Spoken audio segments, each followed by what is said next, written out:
좋은 아침입니다.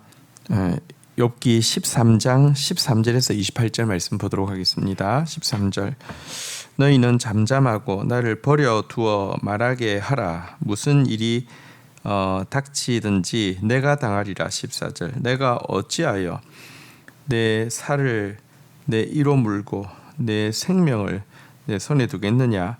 15절 그가 나를 죽이시리니 내가 희망이 없노라. 그러나 그의 앞에서 내 행위를 아뢰리라. 16절 경건하지 않은 자는 그 앞에 이르지 못하나니 이것이 그의 구원이 되리라. 17절 너희들은 내 말을 분명히 들으라. 내가 너희 귀에 알려줄 것이 있느니라. 18절 보라 내가 내 사정을 진술하였거니와 내가 정의롭다 함을 얻을 줄 아노라. 19절 나와 변론할 자가 누구이랴. 그러면 내가 잠잠하고 기운이 끊어지리라. 자, 욥은 이제 친구들에게서는 어떤 인간적인 기대나 또 올바른 조언을 받을 수 없다는 사실을 알고는 친구들에 대한 일말의 기대도 포기한 상태에서 하나님 앞에 직접 나아가려고 이제 굳게 결심을 하고 있습니다. 사실 그러나 이와 같은 행위, 하나님께 나아가겠다는 행위가 구약 시대에 만만치 않은 두려움을 주었을 것입니다. 불경죄로 지금도 그렇잖아요. 이슬람 같은 경우는 이 신 앞에서 알라 앞에서 감히 이렇게 나아가는 것 자체가 묻는 것 자체가 이렇게 불경죄요 신성 모독죄가 될 수 있다는 두려움이 있잖아요. 그러하니 욥도 하나님께 나아가는 것이 불경죄가 되어서 심판받을지 모른다는 두려움이 있었지만 그럼에도 불구하고 욥은 지금 고난의 진정한 의미를 알고자 하는 갈망이 너무 크기 때문에 나아가겠다 이렇게 이야기를 하고 있는 것입니다. 근데 이 지금 그 읽었던 13절부터 19절에서 제일 핵심 구절이 15절인데요. 15절이 그냥 한글 성경에는 그가 나를 죽이시리니 내가 희망이 없노라. 그러나 이렇게 되어 있지만 그 다른 번역에 보면요. 그가 나를 죽이실지라도 나는 그를 신뢰하리라. 이렇게도 번역이 되어 있습니다. 그러니까 이제 불경죄로 하나님 나를 죽이실지도 모른다. 하지만 나는 하나님 신뢰함으로 그 앞에 나아가서 내 행위를 아뢰겠다라고 이야기하고 있고요. 만약 내가 하나님 앞에 나아가서 하나님 앞에 아뢰일 수 있다면 하나님 앞에 설 수 있는 것 자체가 나의 구원이 될 것이다. 그러니까 이것은 하나님 두려워하지 않는다는 말이 아니라요. 그러니까 하나님 너무 두렵죠. 완전하신 하나님 앞에 죄인인 인간이 선다는 것 자체는 죽음일 수 있습니다. 그럼에도 불구하고 그런 고난의 진정한 의미를 알고 싶고 죽이실지라도 내가 하나님 앞에 섰다는 것 자체가 하나님 앞에 선 행위 자체가 지금 친구들의 이 정죄와는 달리 하나님 앞에서 그냥 단편적인 어떤 이유가 아니라 더 뭐랄까요 신비한 고난의 의미가 있다는 것을 보여주어서 구원이 될 것이다. 이런 고백을 하고 있는 것입니다. 여러분 사실 하나님 앞에서 그 뭐랄까요 구약 시대에 직접 나아가서 하나님 앞에 서겠다는 것은 너무 큰 두려움이고요. 또 나를 위하여서 변호해줄 변호자가 없는 상태에서 이렇게 하나님 앞에 직접 나아간다는 거 이거 정말 두려운 일입니다. 요즘도 그렇죠.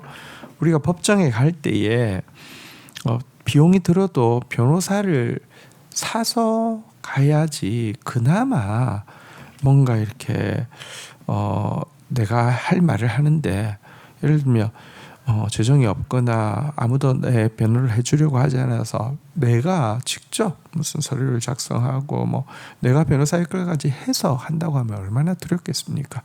요번 지금 자기를 위해서 변호해줄 그 중재자 대속자를 아직은 이렇게 확신하지 못하고 있는 상태에서, 그러나 고난의 참 의미는 알고 싶어서 하나님 앞에 가기로 결심하고 나니 죽을 수 있다는 두려움, 그럼에도 불구하고 나는 하나님을 신뢰할 것이다.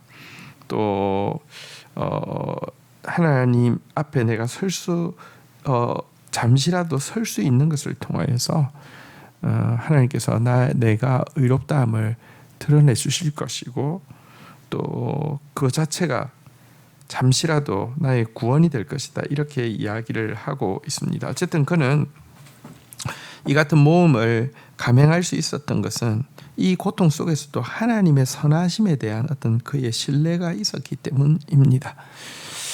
신약 시대인 우리는 욥의 이 두려움에 비하면 너무 큰 축복을 받고 있죠. 왜냐하고 하면 우리의 중재자 되신 예수 그리스도가 계시고, 예수 그리스도로 말미암아 하나님과 화목함을 얻은 우리는 언제든지 하나님 앞에 담대히 나아갈 수 있는 담력을 가질 수 있기 때문에 그렇습니다. 그런데 이 놀라운 특권을 제대로 쓰지 않고 하나님 앞에 예수님을 통하여 나아가는 것을 원하지도 않고 살고 있는 것은 우리가 정말 하나님 앞에서 인생을 잘못 살고 있다는 대단히 중요한 증거이고요. 또 뭐랄까요? 욥처럼 의를 위한 고난, 어떤 신비한 이런 고난이 아니라 죄 가운데 있는 것이 더 편하기 때문에 하나님 앞에 나아가기를 싫어하는 것은 아닌가 돌아보아야 할 것입니다. 20절입니다. 오직 내게 이 두 가지 일을 행하지 마옵소서. 그리하시면 내가 주의 얼굴을 피하여 숨지 아니하오리니. 21절. 곧 주의 손을 내게 대지 마시오며 주의 위엄으로 나를 두렵게 하지 마실 것이니이다. 22절. 그리하시면 주는 나를 부르소서. 내가 대답하리이다. 혹 내가 말씀하게 하옵시고 주는 내게 대답하옵소서. 23절. 나의 죄악이 얼마나 많으니까 나의 허물과 죄를 내게 알게 하옵소서. 24절. 주께서 어찌하여 얼굴을 가리시고 나를 주의 원수로 여기시나이까. 25절. 주께서 어찌하여 날리는 낙엽을 놀라게 하시며 마른 검부를 뒤쫓으시니까. 26절. 주께서 나를 대적하사 괴로운 일을 기록하시며 내가 젊었을 때 지은 죄를 내가 받게 하시오며. 27절. 내 발을 착고에 채우시며 나의 모든 길을 살피사 내 발자취를 점검하시나이다. 28절. 나는 썩은 물건의 낡아짐 같으며 좀먹은 의복 같으니이다. 두렵지만 하나님께로 나아가기를 결심한 욥은 하나님께 두 가지는 하지 말아 주십시오. 그러니까 두 가지를 이렇게 약속해 주십시오. 전제 조건을 제시하고 있습니다. 첫 번째는 하나님 앞에 나아왔다고 해서 하나님의 손으로 그를 치시거나 두렵게 하는 일은 하지 말아 주십시오. 지금 저는 정말 하나님 앞에 말씀하고 싶은 게 있습니다. 묻고 싶은 게 있습니다. 그러니까 일단 나왔다는 이유로 치지 말아 달라는 것입니다. 두 번째는 자기가 물으면 답을 해주시고, 혹은 하나님께서 물으실 게 있으면 물어주시면 제가 답을 하겠습니다. 어쨌든 지금은 제가 알고 싶으니 이게 말할 수 있게 해주십시오. 상호간에 이 두 가지를 이야기를 전제로 하고 있습니다. 그러면서 하나님, 내 죄가 얼마나 많은지를 좀 알게 해주십시오. 왜 주님께서 갑자기 나를 원수처럼 여기시고 사실은 낙엽에 지나지 않고 지푸라기에 지나지 않는 인생에게 이런 시련을 주시는지 이유를 모르겠습니다. 내 고난이 얼마나 많은지 좀 알게 해주십시오. 이렇게 이야기하면서 욥도 정말 뭐랄까 구체적으로 뭔가를 알면 그 문제에 대해서 인정하고 회개하고 이렇게 달게 받을 수 있겠는데 잘 모르잖아요, 그죠? 지금 사실 또 그런 것 때문에 고난이 임한 것도 아니고요. 그가 얼마나 자기가 큰 죄를 지어서 이러는지 알고 싶어 하는지는 이어지는 내용에 보면 자기가 어렸을 때 지은 죄들을 이렇게 떠올리려고 하고 기억하고 참회하려고 하고 있는 모습에서 잘 보게 됩니다. 여러분, 자기의 상태를 마치 우리가 이제 죄를 짓고 나면요, 체포가 되고 나면 현장 검증이라는 거 하잖아요. 이제 현장 검증할 때는 흉악범 같은 경우에 이렇게 체포 이제 그 수갑과 이런 거 다 차인 상태에서 칼을 들고 내가 이렇게 했다 저렇게 했다 이런 걸 하는 거잖아요, 그죠? 근데 지금 자기의 딱 현실이 그와 같다는 것입니다. 자기가 이제 뭐랄까요, 착고에 처인 상태에서 여죄를 추궁하기 위해서 현장 검증 중에 있는 죄수와 같은 상태다라고 이야기하면서, 근데 어쨌든 내가 젊은 시절에 도대체 무슨 잘못을 했는지 기억이 나게 해주세요. 잘 모르겠습니다. 기억이 나게 해주세요 라고 하면서 자기 죄를 알게 해달라는 내용과 이어서는, 사실 그러나 자기는 썩은 물건이나 누더기 옷, 젖먹고 있는 낡은 옷에 지나지 않는데 내 인생은 이와 같은 것에 지나지 않는데 이렇게 세밀하기까지 저를 이렇게 추적하여서 무언가 잘 모르겠지만 어떤 죄 때문이라고 하면 이렇게까지 추적하십니까? 라고 하소연하는 장면입니다. 자, 이상의 내용에서 여러분 사실 다시 한번 생각하게 됩니다.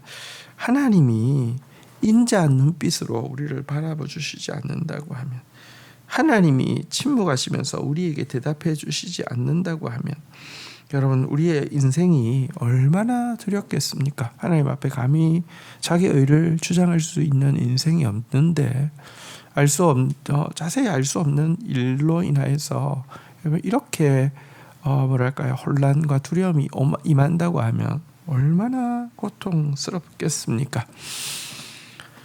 다시 한번 주의 인자가 생명보다 귀하다는 사실, 아직도 주님의 사랑의 눈길이 우리 가운데 머무르고 있고, 주님의 대답하시는 음성 혹은 주님이 우리에게 직접 말씀하시는 음성이 매일매일 말씀을 통해서 있다는 것 자체가 얼마나 큰 축복인지를 우리가 다시 한번 누리면서 감격하고 감사하는 하루가 되기를 축복합니다. 주신 말씀 붙잡고 기도하며 나가도록 하겠습니다. 하나님, 친구들에게 어떤 위로나 조언을 구할 수 없음을 확인한 욥이 너무 두렵지만 하느님 앞에 나아갈 길을 결심하고 있는 장면을 보게 됩니다.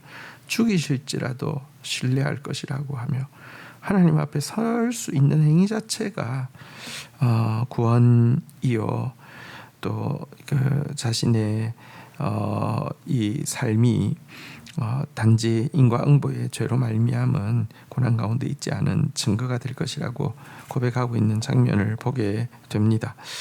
하나님, 우리는 하나님 앞에 두려움 없이 나갈 수 있는 너무 놀라운 특권을 얻게 되었습니다. 중재자이신 예수 그리스도로 말미암아 하나님 앞에 담대히 나아갈 수 있는 담력을 얻게 되었습니다. 이 놀라운 특권을 감격하며 감사하며 매일 하나님 앞에 나아가는 자 되어질 수 있도록 은혜를 베풀어 주시옵소서. 하나님, 욥이 자기가 얼마나 많은 죄를 지어서 이런 일들이 일어나는지 스스로도 알고 싶고, 이를 위해서 젊었을 때 어릴 때 지었던 죄가 무엇인지 떠올리기 위해서 몸부림치고 있는 장면을 보게 됩니다. 주님, 우리를 향하여 인자한 눈빛을 거두시고 주님 우리에 대해서 침묵하고 대답하여 주시지 않는다고 하면 우리의 고통과 공포가 욥과 같을 수밖에 없음을 고백합니다. 지금도 주의 인자한 눈빛이 미천한 우리에게 임하고 있고 주의 친절한 음성이 우리에게 임하고 있다는 것 자체가 얼마나 놀라운 은총인지 말할 수 없음을 고백합니다. 이 은총을 누리게 하여 주셔서 때때로 영혼의 겨울과 같은 시기를 지날 때에도 주를 신뢰함으로 말미암아 욥처럼 주 앞에 서는 인생 되어질 수 있도록 은혜를 더하여 주옵소서. 예수 그리스도의 이름으로 기도 올립니다. 아멘.